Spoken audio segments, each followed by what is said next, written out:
Actually আজকে আমতলী থানার police যখন আপনার বাবুল চৌমুহনীর আশেপাশে চেকিংয়ে ছিল, তখন দেখে যে একটা মারুতি সুজুকি এক্সপ্রেসো ভেহিকেল, যার নাম্বার TR01 BW0515, এটা খুবই দ্রুত গতিতে এটা টুয়ার্ডস বিশালগড়ের দিকে যাচ্ছে। তো অ্যাকর্ডিংলি পুলিশ এই গাড়িটার পেছনে ধাওয়া করে চৌমুহনীর বাজারে গাড়িটাকে ডিটেইন করতে সক্ষম হয়। গাড়িটাকে যখন ডিটেইন করে, সঙ্গে সঙ্গে আমাদের কাছে আরেকটা খবর আসে থ্রু SP অ্যান্টি নার্কোটিক্স, যে এই গাড়িটার নাম্বারটা উনি বলে গাড়িটাকে ভালো করে তল্লাশি করতে, কারণ এটার মধ্যে খুব সম্ভবত কন্ট্রাব্যান্ড আইটেম থাকতে পারে। তো অ্যাকর্ডিংলি আমতলী থানার অফিসাররা এই গাড়িটাকে তল্লাশি করে গাড়ির ভেতর থেকে 94 কেজি ড্রাই গাঞ্জা আমরা রিকভার করি।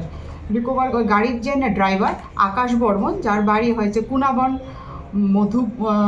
সিপাহীজলা ডিস্ট্রিক্ট, মধুপুর PS, ওনাকে আমরা অ্যারেস্ট করি এবং আমতলী থানাতে একটা NDPS কেসে নথিভুক্ত হয়।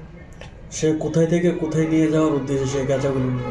এখন আমরা ওনার ইন্টারোগেশনটা চলছে, ইন্টারোগেশনে আমরা বাকিটা বের করব। গাঁজাগুলির বাজার মূল্য কত হতে পারে? অ্যাপ্রক্সিমেটলি 9 লাখ হবে মাঝামাঝি। এই মানে পাচারের সাথে অন্য কেউ কি অভিযুক্ত আছে, মানে আপনাদের কি মনে হয়?